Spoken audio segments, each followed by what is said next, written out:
नमस्कार स्टूडेंट। आज हम भारत में राज्यों की राजनीति में राज्य की न्यायपालिका, उच्च न्यायालय एवं अधीनस्थ न्यायालयों के बारे में पढ़ेंगे। तो भारत के शासन के 3 अंग हैं, जिसमें व्यवस्थापिका, कार्यपालिका और न्यायपालिका में विभाजित किया गया है। जिसमें हमने व्यवस्थापिका और कार्यपालिका के बारे में पढ़ी है।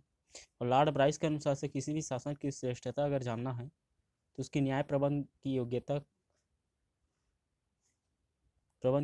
को अच्छी से कसौटी में कस लेना चाहिए। अगर नहीं कसा जा सकता तो उस देश की जो व्यवस्था है बेहतर नहीं है। भारत एक संघीय देश है, इसमें शक्तियों का विभाजन केंद्र एवं राज्यों के मध्य किया गया है। और यहाँ शक्तियों का विभाजन संविधान के लिखित एवं पूर्ण स्पष्ट रूप से है। फिर भी संविधान निर्माताओं को आशंका थी केंद्र एवं राज्यों के मध्य राज्य के इन मध्य स्थितियों को शक्तियों को लेकर विवाद पैदा हो सकता है। इसलिए केंद्र एवं राज्य की आपसी लड़ाई एवं झगड़ों को निपटाने के लिए, नागरिक एवं मौलिक अधिकारों की रक्षा करने के लिए संविधान की व्यवस्था रक्षा के लिए क्या किया गया, हमारे संविधान निर्माताओं ने स्वतंत्र एवं निष्पक्ष न्यायपालिका की व्यवस्था की गई। भारत ने वर्ष 1950 में जब संविधान को अपनाया तो तत्कालीन कानून एवं न्यायालय की एकीकरण की व्यवस्था में कोई परिवर्तन नहीं किया गया। न्यायिक प्रणाली की एकरूपता और एकीकरण की व्यवस्था को बरकरार रखने के लिए उन्होंने आपराधिक कानून में प्रक्रिया, नागरिक प्रक्रिया, वसीयत, उत्तराधिकार अनुबंध, जिसमें अनुबंध का विशेष रूप शामिल है लेकिन कृषि भूमि से संबंधित अनुबंध शामिल नहीं था, समझौते एवं दस्तावेज के पंजीकरण एवं सबूतों आदि के संबंध में कानूनों का समवर्ती सूची में रखा गया था। कहने का मतलब ये कि भारत में संविधान का निर्माण कर दिया गया था और संविधान के निर्माण करने के पश्चात उनको लगा कि भारत के जितने भी राज्य हैं उन सब में तो पावर या शक्ति का बंटवारा कर दिया गया है ताकि अपनी राज्य की व्यवस्था सही तरीके से संचालित कर सके। मगर उनमें भय था या डर था कि कहीं इन राज्यों के मध्य शक्ति के वर्चस्व के लिए कहीं किसी स्तर पर लड़ाई ना हो और नागरिकों के मध्य भी क्या हो सकता है, विवाद की स्थिति पनप सकती है। इस स्थिति को सुलझाने के लिए उन्होंने क्या किया, उन्होंने स्वतंत्र एवं निष्पक्ष न्यायपालिका की व्यवस्था उन्होंने की। जिसमें सबसे पहले मुख्य विशेषता अगर देखें न्यायपालिका की, भारत में जो न्यायपालिका स्थापित की गई है उसमें सबसे पहली विशेषता ये रही है कि एकात्मक न्यायिक व्यवस्था हमारे संविधान में के अधीन अधीन केंद्र व राज्य दोनों के लिए न्याय की एक ही प्रणाली स्थापित की गई जो राज्य व संघ की विधियों का प्रशासन करती है। भारत की न्याय प्रणाली पिरामिड के आकार में संगठित की गई है। इस समस्त प्रणालियों में सर्वोच्च न्यायालय शिखर पर विराजमान है तथा उसके नीचे राज्यों में उच्च न्यायालय आते हैं तथा प्रत्येक उच्च न्यायालय के नीचे अन्य न्यायालयों का सोपान किया गया है, जिन्हें संविधान में अधीनस्थ न्यायालय भी कहा गया है। भारत में एकीकरण न्याय प्रणाली को अपनाने के कारण उच्च न्यायालय केवल कहने मात्र के लिए ही राज्य सरकारों का तीसरा अंग है, वास्तव में तो वह संघीय सरकार के तीसरे अंग का उपभाग है। उच्च न्यायालयों का संगठन व उनके अधिकार क्षेत्र संघीय विषय सर्वोच्च न्यायालय के फैसलों एवं आदेशों को उच्च न्यायालय अधीनस्थ न्यायालय को अवश्य मानना पड़ता है। कहने का मतलब ये कि किसी भी विषय पर अगर सर्वोच्च न्यायालय क्या करता है, अगर निर्णय देता है तो उसे क्या करना पड़ता है, जो हमारे यहाँ जो अधीनस्थ न्यायालय या उच्च न्यायालय उसको मानना ही पड़ता है। दूसरी विशेषता हमारे यहाँ संघीय व्यवस्था या न्याय प्रणाली की दूसरी विशेषता है कि न्यायपालिका को संविधान की व्याख्या करने का अधिकार दिया गया है। कहने का मतलब ये कि हमारे यहाँ जो संविधान का निर्माण किया गया है, अगर किसी भी तरीके से किसी भी नागरिक द्वारा या सरकारों द्वारा अगर क्या करता है, संविधान द्वारा बनाए गए नियम एवं कानून का अवहेलना अगर करता है तो सभी क्या कर सकता है, न्यायालय उसको स्पष्ट करेगा कि कौन सी सरकार, कौन से नागरिक कहाँ तक जो संविधान द्वारा दिए गए कानून एवं नियमों को क्या कर सकता है, प्रभावित करने का कार्य कर सकता है। अगर उसको प्रभावित एक निश्चित सीमा से बाहर जाकर अगर करता है तो संविधान द्वारा या न्यायालय द्वारा उसे क्या किया जाएगा, उस अस्पष्टता या अनिश्चितता को दूर करेगा या उसे दंडित करने का कार्य उसके माध्यम से किया जाएगा। उसके साथ साथ जो न्यायालय है, न्यायपालिका है, कार्यपालिका को पृथककरण करता है। न्यायपालिका का कार्यपालिका से पृथककरण, कहने का मतलब ये है कि राज्य की नीति निर्देशक तत्वों के अंतर्गत अनुच्छेद 50 में राज्यों को निर्देश दिए गए हैं कि वे राज्य की लोक सेवा एवं न्यायपालिका को कार्यपालिका से पृथक रखें और इसी उद्देश्य से भारत में न्यायपालिका को कार्यपालिका से अलग किया गया है। राज्यों में जिला स्तर पर 2 प्रकार के न्यायाधीश होंगे, जिसमें कार्यकारी न्यायाधीश व न्यायिक न्यायाधीश होंगे। कार्यकारी न्यायाधीश सरकार के नियंत्रण में होकर अपने कार्यों को उत्तरदायित्व पूरा करेंगे व न्यायिक न्यायाधीश उच्च न्यायालय के निर्देशों के अंतर्गत कार्य करेंगे। उसके साथ साथ जो हमारे जो न्याय व्यवस्था की अगली विशेषता है कि संविधान का संरक्षक है। भारत की न्यायपालिका को संविधान की रक्षा करने के लिए कार्य सौंपा गया है, ताकि कार्यपालिका अपने बहुमत के बल पर व्यवस्थापिका पर किसी भी प्रकार का कानून का निर्माण करने का दबाव न डाल सके या उसकी आत्मा के विरुद्ध कोई कार्य न कर सके। संविधान के अनुच्छेद 131 व 132 के अनुसार से सर्वोच्च न्यायालय को संघीय व राज्य सरकारों द्वारा निर्मित विधियों को पुनरावलोकन का अधिकार दिया गया। पुनरावलोकन का अधिकार कहने का मतलब ये कि अगर राज्य या संघ सरकार अगर किसी भी विषय पर संविधान से विपरीत जाकर अगर नियम एवं कानून का निर्माण करने का कार्य करता है तो उसे दोबारा सुधार करने के लिए भेज सकता है। जिस प्रकार से राष्ट्रपति को अधिकार दिया गया है किसी विषय पर अगर नियम एवं कानून गलत तरीके से बनता है तो उसे दोबारा भेजने का, तो उससे कुछ ज़्यादा ताकत दिया गया है न्यायालय को कि अगर किसी भी विषय पर अगर नियम एवं कानून का निर्माण गलत तरीके से संविधान के विपरीत होता है तो क्या कर सकता है न्यायालय, उसको दोबारा पुनरावलोकन के लिए, दोबारा उसे अवलोकन करने के लिए, दोबारा निर्मित करने के लिए उसे क्या कर सकता है, उसे भेज सकता है या उसे अवैध घोषित करके उसे खत्म कर सकता है। या माना जाता है कि अगर जो भी मौलिक अधिकारों के संबंध में अगर कोई भी गलत प्रकार से नियम एवं कानून का निर्माण करता है अगर संसद राज्य का या केंद्र का, तो उसे क्या करने का कार्य करेगा कि सर्वोच्च न्यायालय या अन्य न्यायालय किसी प्रकार का उसमें अतिक्रमण नहीं करेगा, और अतिक्रमण अगर करता है तो उच्च न्यायालय या सर्वोच्च न्यायालय उस कानून को अवैध घोषित कर सकता है। उसके साथ साथ अगली विशेषता यह है कि स्वतंत्र एवं निष्पक्ष न्यायपालिका, एक स्वतंत्र न्यायपालिका ही निष्पक्ष न्याय प्रदान कर सकती है। इसलिए संविधान सभा द्वारा प्रत्येक सदस्य न्यायपालिका को स्वतंत्र बनाने की इच्छुक था, और अतः हमारे विधान में न्यायाधीशों की नियुक्ति, कार्यप्रणाली आदि ऐसी व्यवस्थाओं को अपनाया गया है कि व्यवस्थापिका कार्यपालिका के हस्तक्षेप से मुक्त होकर न्यायपालिका स्वतंत्रता पूर्वक काम कर सके। उसके बाद आते हैं मुकदमों की खुली सुनवाई। तो संविधान का अनुच्छेद 145(4) में ये कहा गया है कि उच्चतम न्यायालय के प्रत्येक निर्णय खुले न्यायालय में ही सुनाया जाएगा, अन्यथा नहीं। न्याय प्रणाली की पारदर्शिता व निष्पक्षता लाने के उद्देश्य से भारत में मुकदमों की सुनवाई गुप्त न होकर खुली रूप से होती है, जिनके कारण न्यायालयों द्वारा किसी भी अभियुक्त को उचित न्याय न मिलने की संभावना बहुत कम हो जाती है। उसके साथ साथ अगली विशेषता ये है कि न्याय प्रणाली में बेंच प्रणाली का प्रावधान किया गया है। कहने का मतलब ये कि उच्चतम न्यायालयों व उच्च न्यायालयों में साधारणतः मुकदमों की सुनवाई न्यायिक पीठ के द्वारा की जाती है, और मुख्य न्यायाधीश इस निर्धारित करता है कि किस मुकदमे में कितने न्यायाधीश होंगे और नहीं होंगे। इसके संबंध में मुख्य न्यायाधीश ही क्या करते हैं, तय करने का कार्य करता है। उसके साथ साथ 2 या 2 से अधिक राज्यों के लिए एक ही उच्च न्यायालय की व्यवस्था भी की गई है। अगली विशेषता ये है कि संविधान का अनुच्छेद 231 में कहा गया है कि संसद विधि द्वारा 2 या से 2 अधिक राज्यों के लिए एक ही संघ राज्य के लिए उच्च न्यायालय स्थापित कर सकेगा। इस प्रकार संसद को यह भी अधिकार प्रदान किया गया है कि 2 या 2 से अधिक राज्यों के लिए एक ही उच्च न्यायालय की स्थापना करेंगे। जैसे गुवाहाटी उच्च न्यायालय की स्थापना असम, मणिपुर के, नागालैंड, मेघालय, त्रिपुरा और मिजोरम, अरुणाचल प्रदेश के लिए की गई है। उसी प्रकार पंजाब और हरियाणा के लिए चंडीगढ़ का उच्च न्यायालय की स्थापना की गई है। तो कहने का मतलब ये है कि अगली विशेषता इसमें यह बताई गई है कि 2 से अधिक राज्यों के लिए एक ही उच्च न्यायालय की व्यवस्था भी की गई। उसके बाद आता है जनहित अभियोग की स्थापना भी की गई। जनहित अभियोग का मतलब होता है कि इसके अंतर्गत सर्वोच्च न्यायालय ने व्यवस्था की है कि कोई भी व्यक्ति किसी भी ऐसे समूह वर्ग की ओर मुकदमा लड़ सकता है जिसको उसके कानून या संवैधानिक अधिकारों से वंचित कर दिया हो।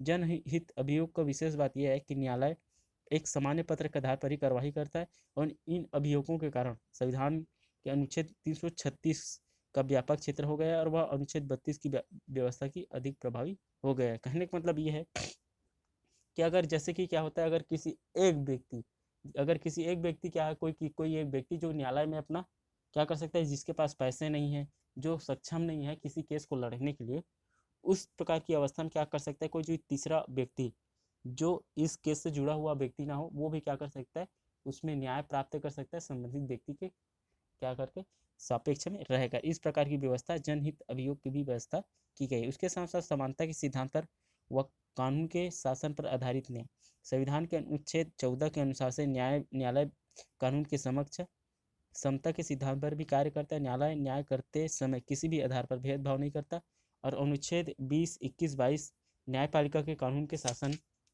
पर आधारित न्याय प्रणाली को दर्शाते हैं। संविधान के अनुच्छेद 20 में यह व्यवस्था की गई है कि किसी भी व्यक्ति को किसी अपराध के लिए तब तक दोषी नहीं ठहराया जा सकता जब तक उस पर कोई ऐसा कार्य किया हो जो उसके कार्य को करने के समय अपराध माना जाता हो। कहने का मतलब ये कि अनुच्छेद 21 के अधीन किसी भी व्यक्ति को कानून द्वारा स्थापित कार्यवाही के बिना जीवन या व्यक्तिगत स्वतंत्रता से वंचित नहीं किया जा सकता है। भारत में न्यायपालिका कानून द्वारा स्थापित प्रक्रिया के अनुसार ही की जाती है। ये भारतीय संविधान की, ये भारतीय न्याय प्रणाली की विशेषता कहा जा सकता है। ये तो हो गई भारतीय न्याय प्रणाली की व्यवस्था। मगर भारतीय न्याय प्रणाली वास्तव में होता कितने प्रकार के हैं? तो भारत में माना जाता है कि भारत में न्याय प्रणाली मुख्यतः 3 प्रकार से होते हैं। 3 प्रकार से सबसे जिसमें होता है श्रेणीबद्ध संगठन। श्रेणीबद्ध संगठन कहने का मतलब ये है, संगठन के आधार पर अगर देखें तो हमारे यहाँ न्यायपालिका 3 प्रकार की होती है। सबसे पहला आता है श्रेणीबद्ध संगठन, जिसमें भारत में न्यायपालिका संगठन पद सोपान पर आधारित है, जिसके शीर्षक पर उच्चतम न्यायालय स्थित है और सबसे निचले स्तर पर तीसरे, दूसरे व पहले स्तर पर न्यायिक न्यायाधीशों के न्यायालय हैं। इसके ऊपर जिला तथा सेशन जज, अदालत आदि, फिर उच्च न्यायालय आदि आते हैं। उसके बाद आते हैं विशेष न्यायालय। विशेष न्यायालय में राष्ट्रपति के अध्यादेश या संसद के कानून द्वारा किसी भी विशेष उद्देश्य की पूर्ति के लिए विशेष न्यायालयों की स्थापना की जाती है। सैनिक न्यायालय, मजदूर न्यायालय, प्रशासकीय न्यायालय, विशेष अदालत न्यायालय। उसके साथ साथ भारत में अब जैसे कि रेप के संबंध में फास्ट ट्रैक न्यायालय की भी व्यवस्था की गई है। इस प्रकार के जो न्यायालय होते हैं उसे विशेष न्यायालय की श्रेणी में भी रखा जाता है। उसके बाद आते हैं तीसरे प्रकार के, अगर संगठन के दृष्टिकोण से देखा जाए तो तीसरे प्रकार के जो न्यायालय होते हैं उसे अधीनस्थ न्यायालय कहा जाता है। अधीनस्थ न्यायालय में भारत के सभी अधीनस्थ न्यायालय संबंधित राज्य के उच्च न्यायालय के नियंत्रण में होते हैं। इन अधीनस्थ न्यायालयों के सबसे ऊपर में जिला या अतिरिक्त जिला न्यायाधीश का न्यायालय होता है। दीवानी मुकदमों का निपटारा करने का कार्य करता है। दीवानी न्यायाधीश होता है। फौजदारी मुकदमों की सुनवाई के लिए सेशन, अतिरिक्त सेशन और न्यायाधीश और मुख्य न्यायाधीश होते हैं। ये तो हो गई 3 प्रकार के न्यायाधीश। मगर अगर स्वतंत्र दृष्टिकोण से देखें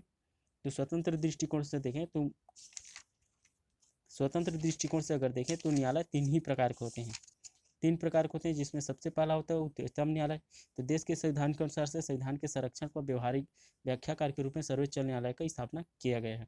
संविधान के भाग 5 में संघीय न्यायपालिका का विस्तृत उल्लेख मिलता है। संविधान के अनुसार से प्रारंभ में सर्वोच्च न्यायाधीशों की संख्या 8 थी और 1956 में से बढ़ाकर 11 तथा 1986 में से बढ़ाकर 26 कर दी गई है।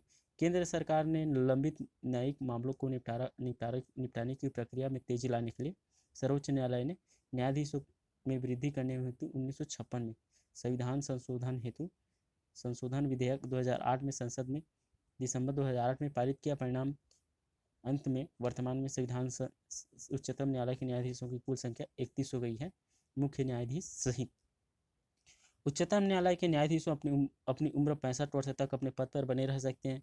उच्चतम न्यायालय का मूल कार्य क्षेत्र उन मामलों में है जिनका विवाद केंद्र सरकार और किसी एक या कई राज्यों के बीच हो, या दूसरा एक और केंद्र सरकार और कोई एक या कई राज्य तथा दूसरी ओर एक या कई इकाइयों के बीच अथवा हो। कहने का मतलब ये है कि जो उच्चतम न्यायालय मुख्यतः केंद्र एवं राज्य सरकारों के मध्य की जो विवादें हैं उसको सुलझाने का कार्य करते हैं। या कहा जा सकता है कि अगर किसी भी विषय पर विवाद उत्पन्न होता हो तो उन सभी विवादों को क्या किया सकता है, राज्य एवं केंद्र सरकार के मध्य जो विवाद है उसे सर्वोच्च न्यायालय के माध्यम से निपटाया जा सकता है। मगर कई बार क्या होता है, चाहे अनचाहे में जो दीवानी है, आपराधिक अन्य प्रकार के मामले, उसको भी क्या किया जा सकता है, न्यायालयों में चुनौती दिया जाता है और उसको दिया भी जा सकता है। अतः उच्चतम न्यायालय को वास्तव में देश का सर्वोच्च न्यायालय माना जाता है। सर्वोच्च न्यायालय होता है वहाँ पर किसी भी प्रकार का कानून को चुनौती दिया जा सकता है, मगर मुख्यतः राज्य से संबंधित ही विवादों को क्या किया जाता है, सर्वोच्च न्यायालय पे सुलझाया जाता है। उसके बाद आता है दूसरा प्रकार का जो न्यायालय होता है, दूसरा श्रेणी का न्यायालय होता है, वो उच्च न्यायालय होते हैं। उच्च न्यायालय राज्य का न्यायिक प्रशासन का प्रमुख होता है और देश में अभी वर्तमान समय में 24 उच्च न्यायालय, जिसमें से 3 के कार्य क्षेत्र एक ही राज्य से ज़्यादा है। दिल्ली एकमात्र ऐसा केंद्र शासित प्रदेश है जिसके पास उच्च न्यायालय की व्यवस्था की गई है। अन्य 6 केंद्र शासित प्रदेश या विभिन्न राज्यों के उच्च न्यायालयों की तरह आते हैं और हर उच्च न्यायालय का एक मुख्य न्यायाधीश होता है और अन्य कई न्यायाधीश होते हैं। उच्च न्यायालय के मुख्य न्यायाधीश की नियुक्ति देश के मुख्य न्यायाधीश तथा संबंधित राज्यपाल की सलाह से राष्ट्रपति द्वारा की जाती है।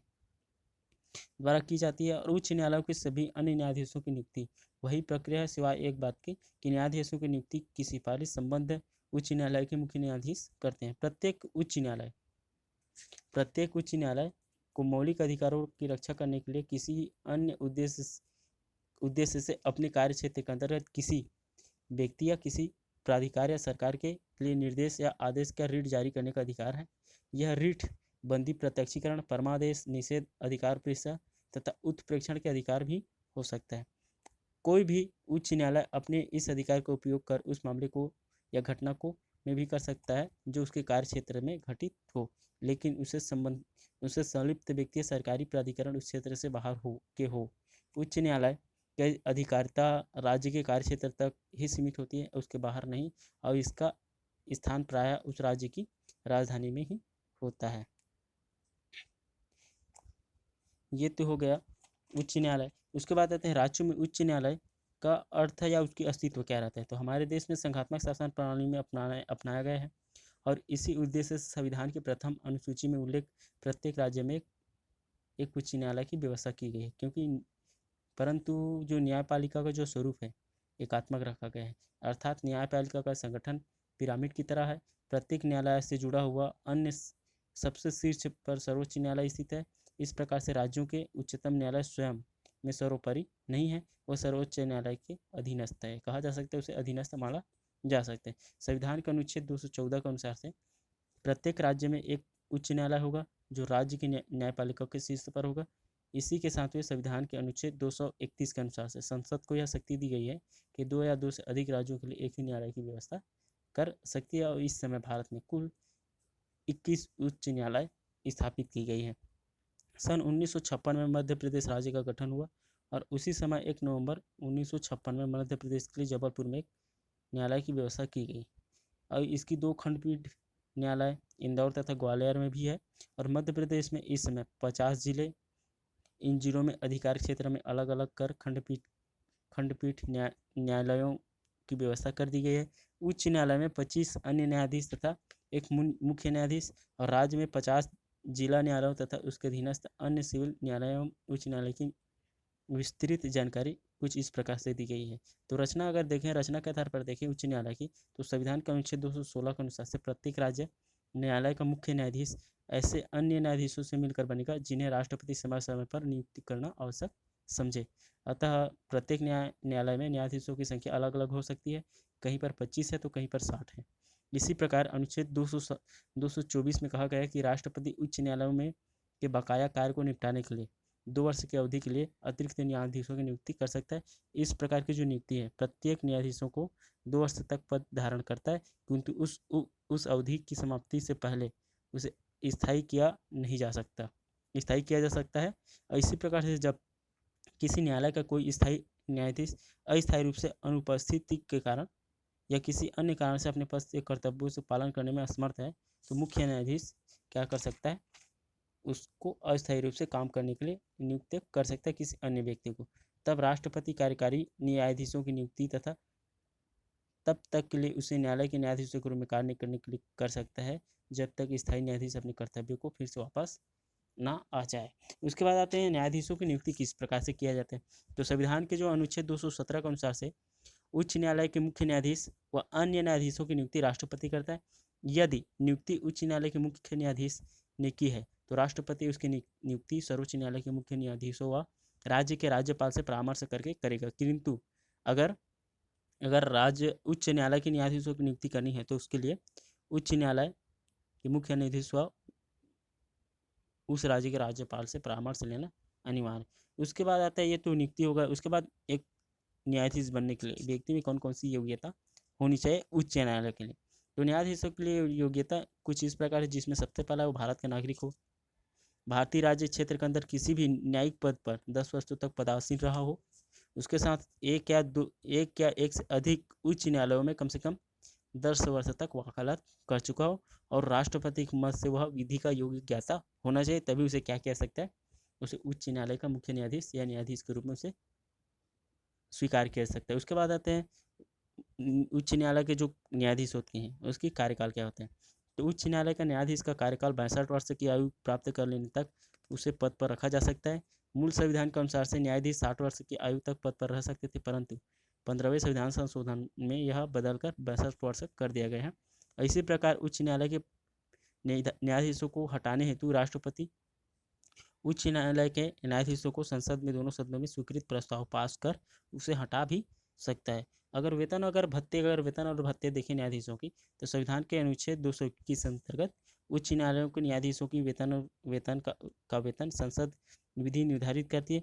जनवरी 2009 में राष्ट्रपति के अध्यादेश द्वारा उच्च न्यायालयों के मुख्य न्यायाधीशों की वेतन है 90,000 रुपये मासिक व न्यायाधीशों की 80,000 रुपये मासिक वेतन मिलता है। इसके अलावा उन्हें मासिक भत्ता, निवास स्थान, वाहन, यात्रा भत्ता आदि सभी वेतन भत्ते राज्य से संचित निधि कोष से दिया जाता है। उसके साथ साथ अगर न्यायाधीशों के स्थानांतरण की अगर व्यवस्था को अगर ध्यान में दें, तो राष्ट्रपति सर्वोच्च न्यायालय के मुख्य न्यायाधीश की सलाह पर उच्च न्यायालय के किसी भी न्यायाधीश को उस न्यायालय से स्थानांतरित कर सकता है।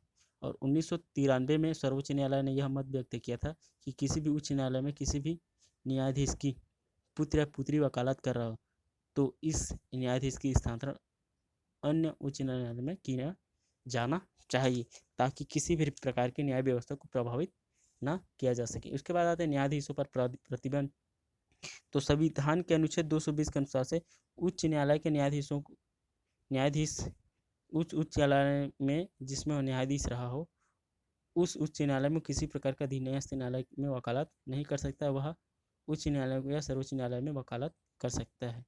कहने का मतलब ये है कि अगर कोई भी व्यक्ति अगर रिटायर हो जाता है, रिटायर होने के बाद क्या करता है, वह दोबारा क्या करना चाहता है, वकील बनना चाहता है या वकालत करना चाहता है, तो वह व्यक्ति उस न्यायालय में वकालत नहीं कर सकता जहाँ पर वो क्या रहा हो, वो न्यायाधीश के रूप में काम कर रहा हो। वहाँ पर वो क्या नहीं कर सकता, वकालत नहीं कर सकता। भले वो अन्य राज्यों में जाकर या सर्वोच्च न्यायालय में जाकर क्या कर सकता है, जाकर वकालत कर सकता है। ये तो हो गया उसकी नियुक्ति और संगठन किस प्रकार से होती है। उसके बाद आते हैं उच्च न्यायालय की शक्ति एवं क्षेत्राधिकार।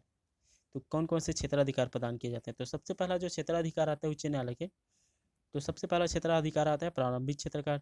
उच्च न्यायालय को प्रारंभिक तथा अपीली दोनों प्रकार के क्षेत्राधिकार प्रदान किए गए। संविधान के लागू होने के से पूर्व मुंबई, कोलकाता एवं तमिलनाडु हाईकोर्ट को प्रारंभिक तथा अपीली दोनों प्रकार के अधिकार प्रदान किए गए थे संविधान के बनने से पहले। और उनको ऐसे दीवानी अभियोगों में प्रारंभिक अधिकार थे जो 2,000 रुपये की राशि से अधिक हो, वे उन फौजदारी मुकदमों को भी सीधे सुन सकते थे जो उनके पास प्रेसिडेंसी मजिस्ट्रों द्वारा भेजे जाते थे। कहने का मतलब ये कि नई संविधान में इन अधिकारों में कोई परिवर्तन नहीं किया गया और ईसाइयों एवं पादरियों को तलाक के मुकदमों को भी सुन सकते थे। इसके साथ ही इच्छा पत्र या वसीयत, विवाह विच्छेद, विवाह विधि, कंपनी विधि या उच्च न्यायालयों के अवमान के विषय में भी उच्च न्यायालय को प्रारंभिक क्षेत्राधिकार प्राप्त थे, परंतु सैनिक न्यायाधिकरण एवं न्यायालयों के क्षेत्राधिकार के अंतर्गत नहीं आते थे। अब राजस्व तथा उसकी वसूली से संबंधित कुछ मामले हाई कोर्ट के प्रारंभिक क्षेत्राधिकार में आते हैं। इसके अलावा उच्च न्यायालय को परमादेश, प्रतिषेध लेख, अधिकार उत्प्रेषण आदि विषयों पर बृहदाधिकार प्राप्त किए गए हैं। 42वें संविधान संशोधन अधिनियम का उच्च न्यायालय के क्षेत्राधिकार का प्रभाव को बढ़ा दिया गया है। 42वें संविधान संशोधन में अधिनियम में उच्च न्यायालय का जो क्षेत्राधिकार है उसे निम्नलिखित कुछ इस तरीके से प्रभावित करने का काम करता है, जिसमें सबसे पहले बताया गया है औद्योगिक, श्रम संबंधी, कर संबंधी, चुनाव संबंधी विवादों को सुनने के लिए प्रशासकीय न्यायाधिकरण स्थापित किया जा सकेंगे और उस पर न्यायालय का कोई क्षेत्राधिकार नहीं होगा। उसके साथ साथ उच्च न्यायालय को यह भी अधिकार होगा कि वो किसी भी राज्य कानून को अवैध घोषित कर सके यदि वह कानून संविधान के किसी धारा के विरुद्ध है, परंतु उच्च न्यायालय को इस हेतु 5 न्यायाधीशों को एक बेंच की स्थापित करना पड़ेगा और वह बेंच कम से कम 2/3 बहुमत से निर्णय पास करना जरूरी है। तभी क्या किया सकता है, किसी भी देश के जो कानून है उसे अयोग्य, किसी भी राज्य के कानून को अयोग्य घोषित कर सकते हैं। उच्च न्यायालय के लेख या आदेश द्वारा जारी करने के क्षेत्र काम कम कर दिया गया। पहले यह मौलिक अधिकारों के अतिरिक्त किसी अन्य उद्देश्य के लिए भी लेख जारी कर सकता था, परंतु अब मौलिक अधिकारों के अतिरिक्त अन्य मामलों में लेख जारी नहीं कर सकता। उसके बाद आते हैं अगली जो प्रभाव है, अनुच्छेद 226 के अनुसार से उच्च न्यायालय किसी भी केंद्रीय कानून को अवैध घोषित नहीं कर सकता है। उसके साथ साथ अगला इसका जो प्रभाव है, उच्च न्यायालय में किसी भी संविधान संशोधन को चुनौती नहीं दिया जा सकता, सिर्फ कहाँ पर, सर्वोच्च न्यायालय में चुनौती दी जा सकती। तो भारतीय संविधान के 43वें एवं 44वें संविधान संशोधन के अधिनियम द्वारा उच्च न्यायालय में क्षेत्राधिकार में भी कुछ परिवर्तन किया गया है। तो भारतीय संविधान के 43वें संविधान संशोधन का अधिनियम अनुच्छेद 226A 228A को समाप्त कर दिया गया है और अब उच्च न्यायालय को केंद्रीय कानून की वैधता की जांच करने की तथा उसको असंवैधानिक घोषित करने का अधिकार को पुनः बहाल कर दिया गया है। और 42वें संविधान संशोधन 1976 में अनुसार से उच्च न्यायालयों को लेकर अथवा आदेश जारी करने का अधिकार सीमित कर दिया गया है। अब 44वें संविधान संशोधन के अधिनियम 1978 के अनुसार से उच्च न्यायालयों को मौलिक अधिकारों के अतिरिक्त अन्य किसी उद्देश्य के लिए भी आदेश जारी करने का अधिकार दोबारा दे दिया गया है।